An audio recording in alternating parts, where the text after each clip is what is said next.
प्रति बार प्रणाम बार कृष्ण परम भक्तिभाव बाबा नमस्कार अवश्य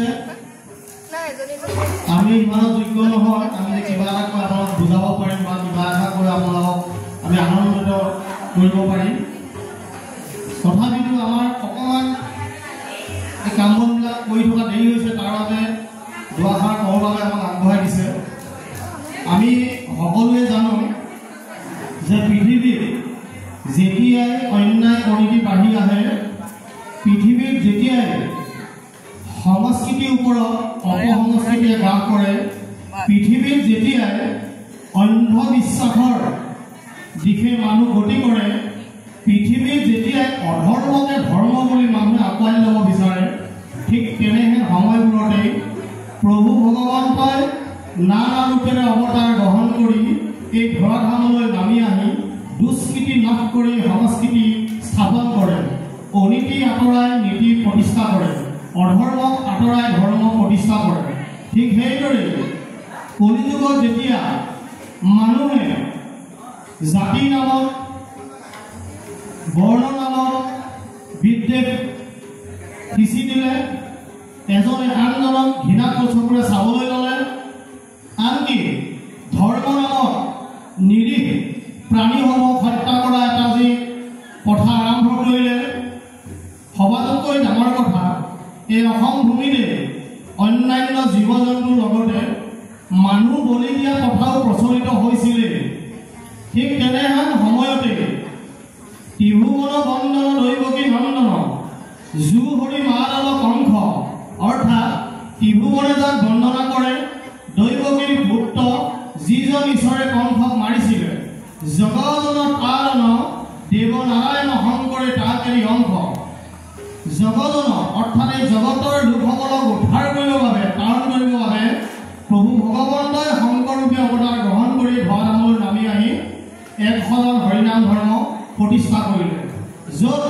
নাই কোনো হিংসা নাই কোনো বিদ্বেষ নাই কোনো অন্যায় নীতি কেৱল মাত্ৰ ঈশ্বৰৰ নাম গুণানুকীৰ্তন কৰিলে সকলো সম্ভৱ বুলি তেওঁ আমাক বুজাই থৈ গ'ল আৰু আমাৰ গুৰু চৰিত্ৰটো আপোনালোকে পাইছে যে যেতিয়া তলগৈলা লোকগলি পাপসাগৰত কৃপাময় কৃষ্ণে চিন্তি বৈকুণ্ঠত সেয়ে সমস্ত লোক কৰি তেওঁ ধাৰ শংকৰ মাধৱ ৰূপে হৰি ভৈলা অৱতাৰ শংকৰদেৱ বুলিয়ে নহয় মাধৱ পুৰুষো ঈশ্বৰৰ অংশ অৱতাৰী ৰূপে তেওঁলোক দুজন অৱতাৰ হৈ আমাৰ নাম শাস্ত্ৰৰ মাধ্যমেৰে আচলতে ধৰ্ম কি ভক্তি কি তাক বুজাবলৈ চেষ্টা কৰাৰ লগতে যাতে নিৰক্ষ যিসকল লোকে আখৰ পঢ়িব নাজানে বা লিখিব নাজানে তেনে লোকসকলেও যাতে কোনো ধৰণৰ গ্ৰন্থক আশ্ৰয় নোলোৱাকৈ কোনো ধৰণৰ পণ্ডিতৰ আশ্ৰয় নোলোৱাকৈ কাৰো পৰামৰ্শ নোলোৱাকৈ যাতে ভক্তি কি সেই কথাটো বুজিব পাৰে সত্য কি অসত্য কি যাতে বুজিব পাৰে তাৰ বাবে লক্ষ্য ৰাখি পৃথিৱীৰ ভিতৰত প্ৰথম নাটক সৃষ্টি কৰিছে শংকৰদেৱ গুৰুজনাই সেইবাবে জগতগুৰু শ্ৰীমন্ত শংকৰদেৱক বিশ্বৰ প্ৰথম নাট্যকাৰ বুলি কোৱা হয় জগতগুৰু শ্ৰীমন্ত শংকৰদেৱে যেতিয়া নাটক ৰচনা কৰিছিলে বিশ্বত কোনো লোকে সেই সময়ত চিন্তা কৰিব পৰা নাছিলে যে নাটকৰ দ্বাৰাই মানুহক যে জ্ঞান দিব পাৰি কেৱল গ্ৰন্থৰ দ্বাৰাই নহয় আৰু এটি কথা আমি সকলোৱে জানো আৰু আমি বিশেষকৈ শিশুসকলকে কৈছোঁ যে গ্ৰন্থ বিশ্বৰ ভিতৰত এজনেই মহাপুৰুষ আছে সেইজনে কেৱল মাত্ৰ গ্ৰন্থক সেৱা কৰিবলৈ কৰিলে যাক আমি ভাগ লৈ মূৰ্তি বুলি কওঁ ভাগৱত পৃথিৱীত এনে ধৰ্ম নাই পৃথিৱীত এনে সংস্কৃতি নাই য'ত কিতাপক সেৱা কৰে কিতাপ মানে গ্ৰন্থ কি মানে হ'ল প্ৰশ্ন তাত মানে অনুভৱ বগা কাগজত অক্ষৰযুক্ত বগা কাগজত আমি কিতাপ বুলি কওঁ য'ত আখৰ সংযোগ হৈ থাকে কি মানে হ'ল প্ৰশ্ন তাত মানে অনুভৱ এইটো আমাৰ ছাত্ৰ ছাত্ৰীসকলে জানিবলগীয়া কথা আমি কিতাপ দেখিছোঁ কিতাপ পঢ়িছোঁ কিন্তু কত হচৰিকাৰে কি দন্তীয়াত কিতাপ কিতাপ নামৰ কিতাপটো আপোনালোকে পাইছে নিশ্চয় নাই পৰা কিন্তু আখৰ নিহিত হৈ থকা এই কাগজৰ দমবিলাকত আমি কি ভাগৱতে হওক গুণমালাই হওক লাগিলে যিকোনো গ্ৰন্থ কিতাপ কি মানে হ'ল প্ৰশ্ন তাত মানে হ'ল অনুভৱ কি মানে গ্ৰন্থখনে আমাক প্ৰশ্ন কৰিছে মই কেনেকুৱা ধৰণৰ অনুভৱ আৰু সেই অনুভৱ পঢ়ি আমি যেতিয়া বুজি পাই গ্ৰন্থত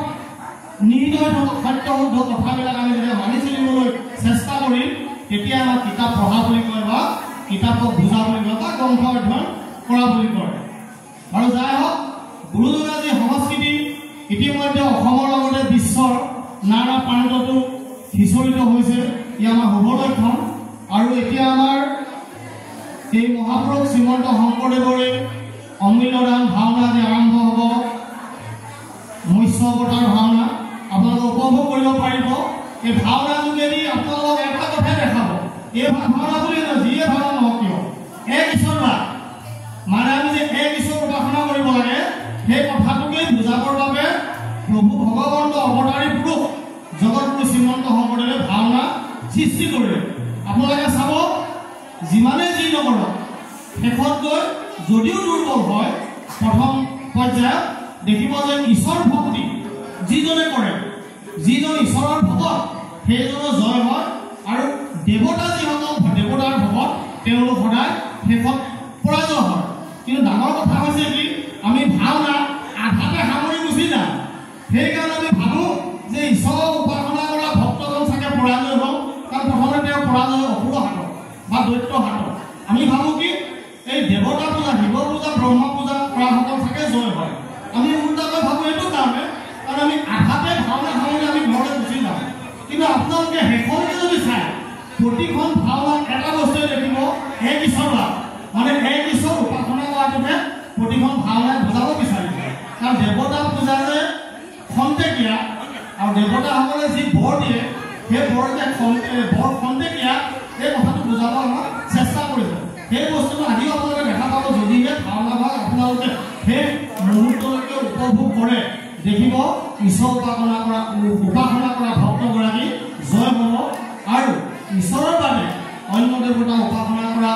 যিসকল ভক্ত তেওঁলোকে শেষত গৈ পৰাজয় হ'ব ইয়াৰ পৰা এটা নাম মেছেজ দিব বিচাৰে যে কেৱল মাত্ৰ কলি যুগত যে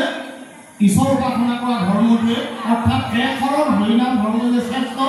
এই শ্ৰেষ্ঠতা প্ৰতিপন্ন কৰিবৰ বাবে গুৰুজনে আমাক সকলো দিশৰ পৰা আমাক আঙুলিয়াই দিছে আৰু যাই হওক ইতিমধ্যে আমাৰ জগতগুৰু শ্ৰীমন্ত শংকৰদেৱৰ অনুপম সৃষ্টি গায়ন বায়ন আৰম্ভ হ'ব আশা কৰিছোঁ আপোনালোক সকলোৱে এই গায়ন বায়নৰ লগতে ভাওনা ভাগি সম্পূৰ্ণভাৱে সহযোগিতা আগবঢ়াই শেষত ভুল শুদ্ধ আঙুলিয়াই দি আমাৰ সকলোকে কৃপা পৰিভ্ৰমণ কৰিব আৰু এইখিনিতে আমি দুআষাৰ আগবঢ়াওঁতে আমাৰ যি সুৰ সংস্থা শব্দ জুটনি বা বাক্য কিবা ভুল বশতঃ হয়তো অগা পিছা হ'ব পাৰে সৰ্বদোষ মৰিখন কৰি আপোনালোকৰ চৰণৰ